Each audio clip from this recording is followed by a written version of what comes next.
Hello everyone, I'm doing a little video update because I'm about to do something rather exciting. As some of you know, I've been to West Africa quite a few times, but I haven't been for quite a while. The last time I went was in 2009. So I'm going to go again. I'm going on Saturday. I'm going to the Ivory Coast and I'm going on a 2-week intensive djembe drumming course with the amazing drummer Sidiki Dembele. Sidiki Dembele's a well-known djembe player who's based in the UK, but his family is from the Ivory Coast. It's a region near to Abidjan, and Sidiki Dembele is from a griot family, which basically means that he's from a family where they're born into a culture of music. The griots, though, have other kind of roles. They are the sort of the living historians and the living sort of social commentators, as well as being the incredible musicians. Sidiki, there's lots of things about where you can see Sidiki Dembele on YouTube, online, on Facebook. He's an amazing drummer. He's a phenomenal drummer. But he also plays another instrument called the ngoni, which is this very beautiful sort of small little. It's almost supposed like a little banjo sort of guitar, but he plays this little string instrument. And so apart from this sort of ferocious, fast, intense kind of djembe playing, he also has this beautiful kind of quite subtle instrument, which I've always kind of been really, really fond of, is this sort of subtler, gentler side. He's got an amazing album out as well, so you should check it out on Spotify. He's just come out this year. I've had a look at the videos in Abidjan, and I've seen the compound and seen the musicians playing there. And yeah, the music is pretty hardcore. And I'm also I'm really doing this video because I'm thinking about some of the lessons that I think I've learned over the years about learning to play the djembe.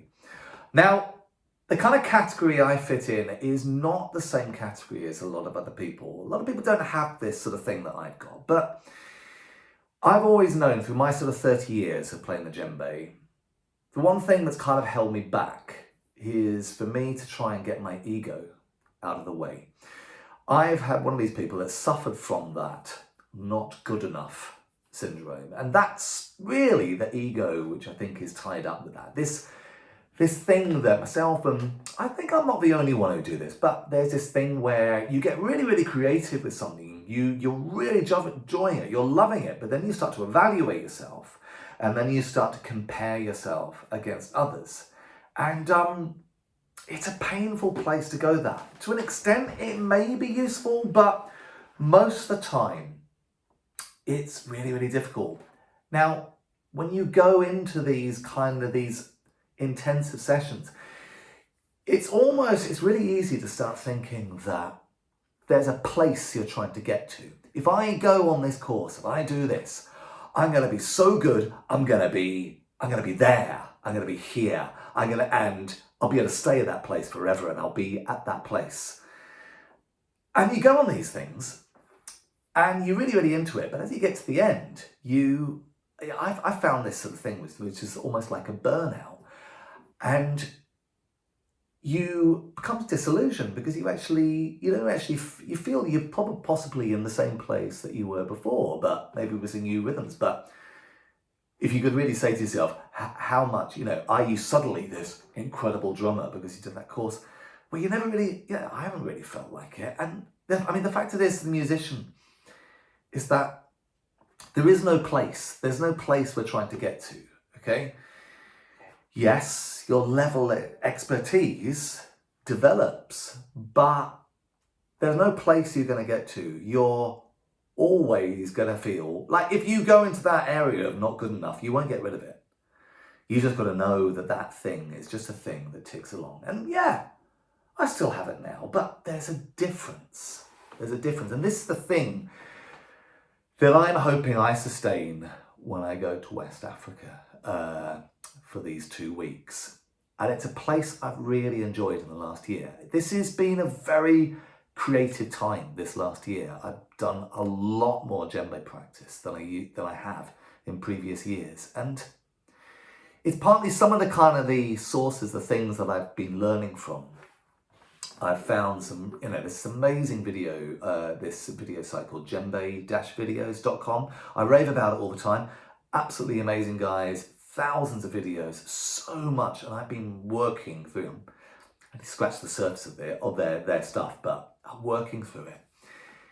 And I think the thing is that I'd say I'm not really learning these videos necessarily to become a better drummer, all right? I think becoming a better drummer is really going to be a byproduct of the other reason why I'm really learning. The thing that's actually making me want to learn it is finding these rhythms and these phrases that I really love, okay? So I feel like I'm in this place where I'm practicing the rhythms because I love the rhythms and I love them so much. I want to almost kind of understand them and pull them apart. I'm not really practicing because I'm trying to be better. I hope that maybe being better will be a byproduct, okay? It'd be nice. It is nice to develop. But the fundamental thing is, why am I learning to play? Okay, the thing that I always feel has to drive me is when there is a rhythm that I'm absolutely crazy about. It's just so funky. I just want to play it because I want to hear it and I want to do it. And there are djembe rhythms, traditional djembe rhythms. They don't do anything for me at the minute. I mean, there's gonna be some masters that have passed away. They're gonna turn in their grave when they hear me say this. Okay, there's a rhythm called kawa. It's a very, very important rhythm. At the minute, I've never learned really kawa properly, okay? And the reason why is that at the minute, it's just for myself, something doesn't do it for me. It doesn't do it for me. Something about the arrangements of the rhythms is just not really getting inside me. It might change, it might come back, but that's not one of them. Another rhythm, there's a rhythm I'm learning called nonaka. I am absolutely mad about it. And I've seen some beautiful solos and I play that all the time because I love it. And let's just sort of think about this kind of like this good enough thing, because you see, it is a thing that people like me have to have in check. Well, I'll tell you the way I see it. I don't think I'm a very good djembe player. Some people think I am, but I don't think I am. And you know what? I don't really care. I'm not really bothered. I see some videos of myself and I've got some vocabulary that I use, but the way I'm playing, I don't really rate it. There's an awful lot of jerking around the movement. I can't help it. It's just the way I play. But there's someone else who doesn't have so much vocabulary as me. He doesn't have so many, but he plays a few things. But the way he plays it, beautiful. Absolutely beautiful. Have I got a thing of, oh God, he's better than me? Or no, I haven't. Because you see, the thing is, I got to the stage I've been doing it 30 years. I'm sort of 55 now. And I don't really care. It's like, okay, I'm like that. All right. Not saying, I'm always, I can improve and I can practice. I'm never against practicing. I don't want to just stay in the same place. But if I have a look at myself and see, I'm joking, it's not a problem. It doesn't matter. It doesn't matter that I don't think I'm that good. It doesn't. The thing that matters is that I'm playing something that I really enjoy.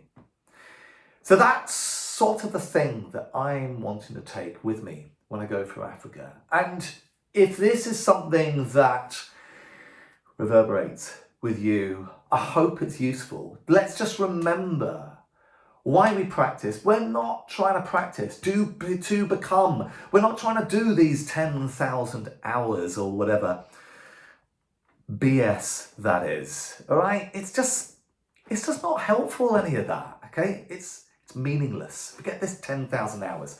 You know, you do 10,000 hours, then you'll be this good. It's BS, okay? Just play things that get inside you. There's other things that are not getting inside you. Don't bother with them. You don't have to learn that to become this, all right? Or learn that. Just go with the things you absolutely love. And on that note, I got to say goodbye. I am off on Saturday, the 5th of October, 24. If we ever see this a few years later, I'm coming back on the 21st of October. I'm looking forward to some of the workshops I'm doing with schools in the UK and with some of the corporate events I'm doing in the UK, the team building and some of the community events.